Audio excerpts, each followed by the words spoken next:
Hold that finish just a little bit longer for me. Hold it. Now you can, now I want you to look.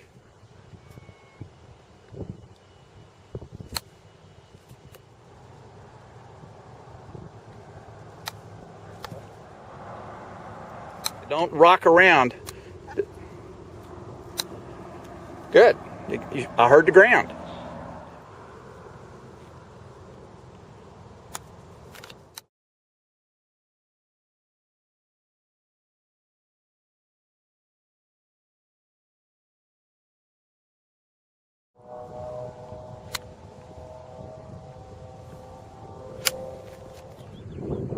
Very good.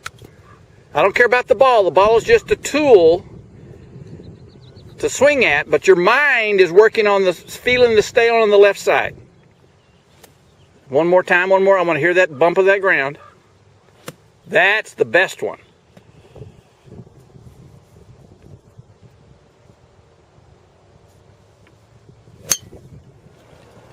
May take you a few swings to get used to that higher tee, but let me.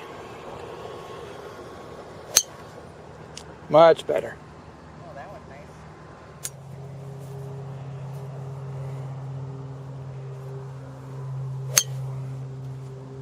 Very nice. Wow, well that surely helped. Evelyn, I'm going to compare your swing to Grant Waite, who played on the PGA Tour during the 90s and is now considered one of the top tour player instructors. I always start swing reviews at the impact position because it's the most important position. The ball only responds to the laws of physics and motion that exist at the moment of impact. And so I need to always analyze impact first. Everything you do prior to impact has the sole purpose of arriving at a solid, fundamentally sound impact position.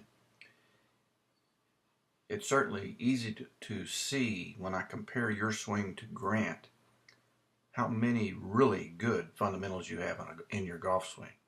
You don't need to do anything at all very drastic. Your swing is very efficient looking. You've got your weight on your left side. You have a nice line from the shoulder right through the shaft. The shaft is in the same line as the left arm, which is ideal. You have your hands in front of the golf ball at impact, so you have a little shaft lane that helps you hit down. Now, you've struggled a little bit hitting down into the golf ball, and a lot of it may be simply concerned about hitting the ground and trying to lift it just a little bit at the last moment. So we're talking about fractions of inches here. But once you're a little bit more comfortable with the idea of feeling the ground, I think your solid hitting will come much better, particularly with the fairway woods.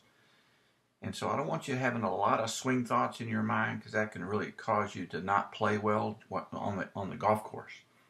You don't need any complicated, distracting swing thoughts. You've got too many good fundamentals that if you were to put a strong swing thought in your mind, I think it would interfere with the other good fundamentals from performing. So I would simply work on just the sensory feeling of hitting the ground and not try to figure out how to move your body in order to hit the ground. Just kind of think about hitting the ground a little bit as you practice and in your swing. But try to have your most natural swing occur. This is the 8th position. This is right after impact. Always like to show this to students who do occasionally hit the ball thin or top the ball. Many times they believe that they top it because they look up. I have videotaped hundreds and hundreds of students who top the ball, and I've never yet videotaped anyone who looked up. You can clearly see how you have your eyes on the ground even after you've hit the ball. If you're topping the ball, it's not because you're looking up. Now, you might be lifting up, or you might be bending your elbows or your knees, but your eyes are fixed to the ground. So your eyes are looking down when you swing at the golf ball. The only thing that I do see in this particular video is the fact that I'm able to see that butt end of the handle in this position is an indication that your left hand has moved on the handle, and that the heel pad of the left hand is now on the side of the grip and not on top of the grip. And that's a fairly critical fundamental that will cost you power and distance and control of the golf club. In that, if I were to work with you again, I certainly would want to look carefully at how you have your left hand placed on the handle. It's important to have that left hand in the fingers so that the heel of the left hand sits on top. That gives you the proper fulcrum for the leverage of the swing. And if you have that handle falling in the lifeline of your left hand, that's really going to sabotage you with power and control. On your driver, the only adjustment that I made was how high you tee the ball. On the right was your old ball position or tee height, in that you had a tendency to want to tee it low, and that creates all kinds of problems in a golf swing. It puts a tremendous demand to be absolutely perfect with the swing in terms of the level to the ground.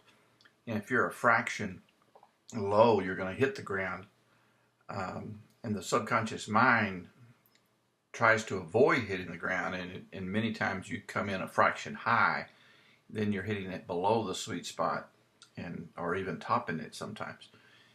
And it's impossible to swing up on the golf ball when it's teed that low, and the ideal distance, the perfect launch angle to get maximum distance with your swing speed is going to come when you can swing up into the drive.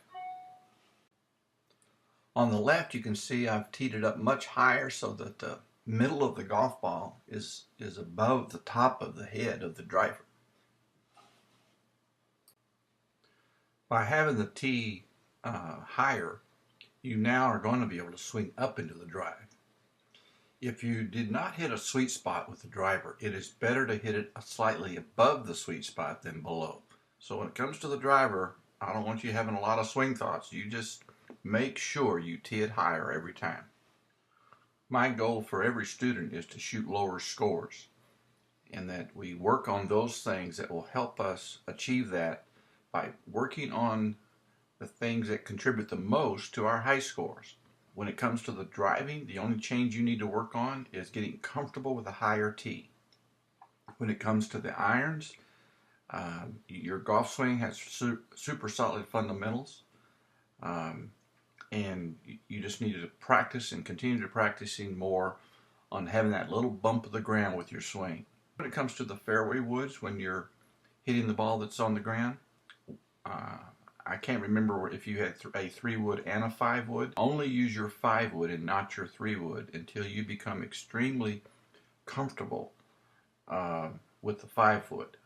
Until you master the 5-wood, don't even try to hit a 3-wood. Most of your game improvement or scoring improvement is going to come from spending more time on the short game.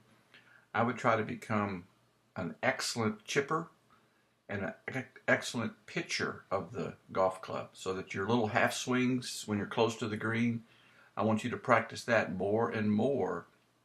And when you go out and practice balls, don't just hit a bucket of balls with full swings. Your full swing is fine, but I would put a lot more time in practicing your putting and your chipping and your pitching and your bunker shot. That's where real scoring will improve.